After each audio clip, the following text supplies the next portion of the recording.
दोस्तों, यदि आप उत्तर प्रदेश में रहते हैं और आप एक किसान फैमिली से बिलोंग करते हैं, आप किसान हैं, तो आपके लिए बहुत ही गुड न्यूज़ है। क्योंकि आपको पता है केंद्र सरकार ने हाल ही में भी 22 जनवरी 2024 को एक स्कीम स्टार्ट की और इस स्कीम के तहत प्रत्येक घर में लगभग इंडिया भर में 1 करोड़ परिवारों को फ्री सोलर देने का ऐलान किया। लेकिन इसी को देखते हुए उत्तर प्रदेश सरकार ने अपने किसान भाइयों के लिए भी एक स्कीम स्टार्ट कर दी है। हालांकि ये स्कीम पहले से चल रही थी, इसका नाम था पीएम कुसुम योजना। इस स्कीम के तहत उत्तर प्रदेश सरकार जितने भी किसान हैं और उनके पास ट्यूबवेल है, अगर उनके पास ट्यूबवेल बिजली वाला है तो उसे वो कन्वर्ट करवा सकते हैं सोलर में। उनके इस स्कीम के तहत क्या है दोस्तों, बिजली वाले ट्यूबवेल को वहां पर सोलर पैनल इंस्टॉल किए जाएंगे और उससे सोलर एनर्जी से ट्यूबवेल चलने का प्रावधान रखा गया है। और इसमें मात्र आपको दोस्तों 10% पैसा देना है, बाद बाकी 90% आपको सरकार देने वाली है। इसमें आपको लगभग 60 to 40% सब्सिडी भी मिलती है और 30 to 40% जो रिमेनिंग अमाउंट बचेगा इसे आपको सरकार लोन करवा देगी। बाद बाकी 10% आपको घर से लगाना होगा। तो ये बहुत ही बेहतरीन स्कीम है। इसके लिए सरकार ने नया पोर्टल लॉन्च कर दिया है।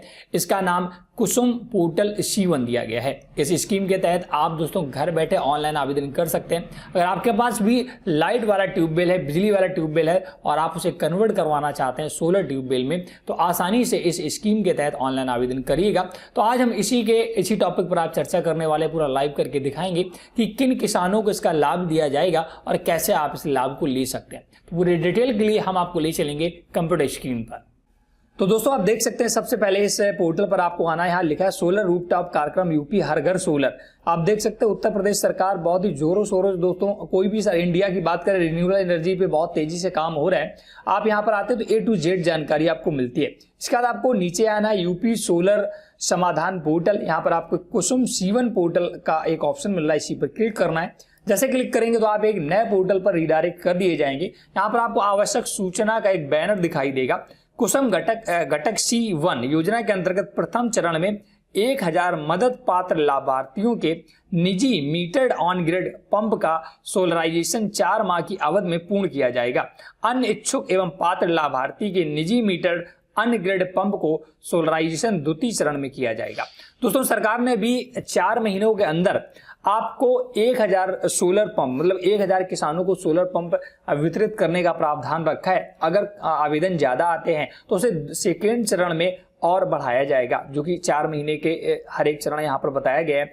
और नीचे आपको एक पॉइंट दिया है, सोलर योजना के अंतर्गत प्रथम चरण के पात्र 1000 किसानों को 10% कृषक अंशदान जमा करने में कोई कठिनाई न आने पर यहाँ पर कुछ टोल फ्री नंबर दिए गए, आप यहाँ पर कांटेक्ट कर सकते हैं। तो इस बैनर को हम क्लोज करेंगे। अब आवेदन कैसे करना है अभी थोड़ा और इस पोर्टल के बारे में आप जान लीजिएगा, क्योंकि नया पोर्टल है। आप देख सकते हैं यहाँ पर ऑप्शन आपको मिलेंगे click here for new registration.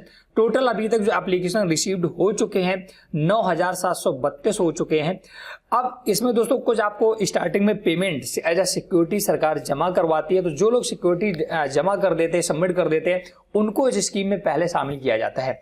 तो अभी टोटल आवेदन 9000 हो चुके हैं, बट सिक्योरिटी अभी सभी लोगों ने नहीं जमा की है। 1000 के लक्ष्य को अभी लोगों ने नहीं प्राप्त किया। तो आप इसे आवेदन करिएगा। अगर आप पहले, हालांकि ये स्कीम पहले आओ पहले पाओ के आधार पर दोस्तों शुरू की जाती है जो भी स्कीम्स होती हैं, तो आप इसमें आवेदन कर दें। अगर आप पहले फेज में सिलेक्ट नहीं होते हैं तो सेकंड फेज में जरूर होंगे।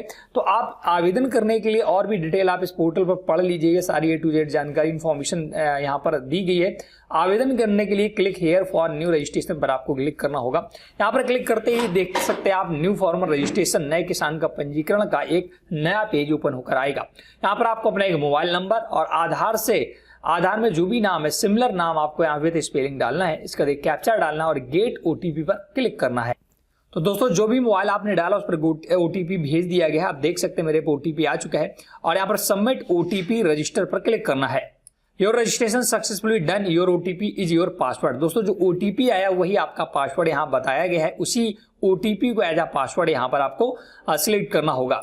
अब दोस्तों लॉगिन करने के लिए देखिए आपको यहाँ पर ऑप्शन दिख रहा है, आपका यहाँ पर रजिस्ट्रेशन हो चुका है। लॉगिन करने के लिए लॉगिन हियर का एक ऑप्शन दिख रहा है, इसी पर क्लिक करना है।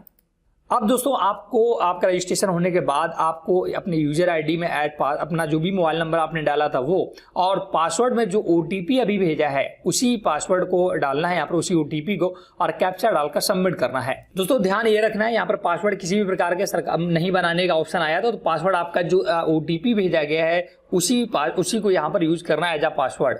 जैसे आप दोस्तों यहाँ पर सबमिट करेंगे तो आपके सामने पूरा डिटेल फॉर्म खुलकर आ जाता है। पीएम कुसुम घटक C1 योजना के अंतर्गत निजी ऑन ग्रिड पंप के सोलराइजेशन हेतु आवेदन प्रारूप फर्स्ट। तो सबसे पहले आपका नाम ऑलरेडी यहाँ पर सिलेक्ट होगा, फिर इसके बाद पिता का नाम डालना है जो भी आवेदक है। इसके बाद क्या आवेदक मुसर वनटागिया या अनुसूचित जनजाति श्रेणी का है।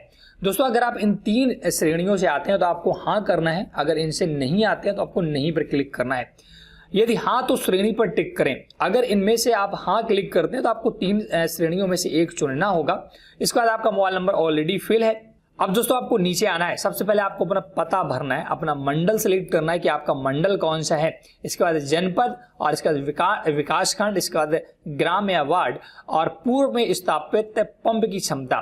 जो दोस्तों आपके पास ये स्कीम मैं ऑलरेडी पहले स्टार्टिंग में बताया था उनके लिए है जिनका पहले से ट्यूबवेल है, जो बिजली से ट्यूबवेल चला रहे हैं। तो आपको अपनी ट्यूबवेल की क्षमता पता होगी दोस्तों, HP में या किलोवाट में जो भी है वो आपको क्षमता यहाँ पर सिलेक्ट कर लेनी है। जैसे कि यहाँ पर 3 HP या किलोवाट, 5 HP या किलोवाट, जो भी है वो आपको सिलेक्ट करना है। इसका मीटर, क्या आपका दोस्तों मीटर वहां पर लगा है ट्यूबवेलों में, आपको पता होगा सरकार ने अभी मीटर लगाए हैं, तो अगर मीटर लगा तो आपको यस करना है।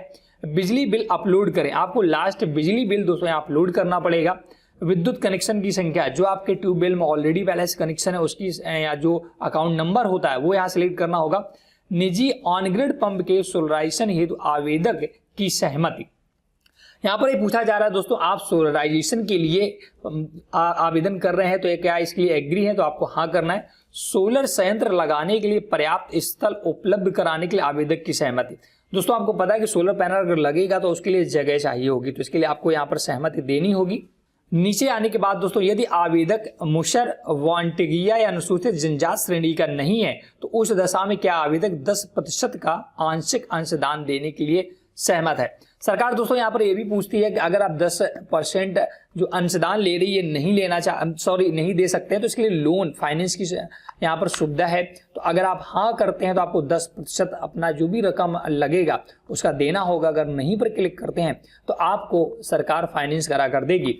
इसके बाद दोस्तों लास्ट में आपको आधार नंबर दर्ज करना होगा, आधार की एक फोटो जो कि PDF फॉर्मेट यहाँ अपलोड करना हो। इसके बाद आपको लास्ट में सारी डिटेल चेक कर लेनी है जो भी आपने भरा है, क्योंकि इसी के आधार पर आपका चयन होगा। इसके बाद सबमिट करना है। सबमिट करने के बाद दोस्तों आपको यहाँ पर पूरा डिटेल आएगा और आपको टोकन फी कटानी होगी। हालांकि मुझे इस फॉर्म को फाइनल सबमिट नहीं करना था, तो आपको मैंने एक प्रारूप बता दिया कि कैसे आप स्टेप बाय स्टेप जो लगभग 90% सब्सिडी के आधार पर आपको सोलर पंप दिए जा रहे हैं उसमें आवेदन कर सकते हैं। यह प्रोसीजर दोस्तों पहले अलग था, अब नया पोर्टल है, नए तरीके से आवेदन हो रहे हैं। तो अगर आप एक किसान हैं, कृषक हैं, तो आप आसानी से इस योजना का लाभ ले सकते हैं।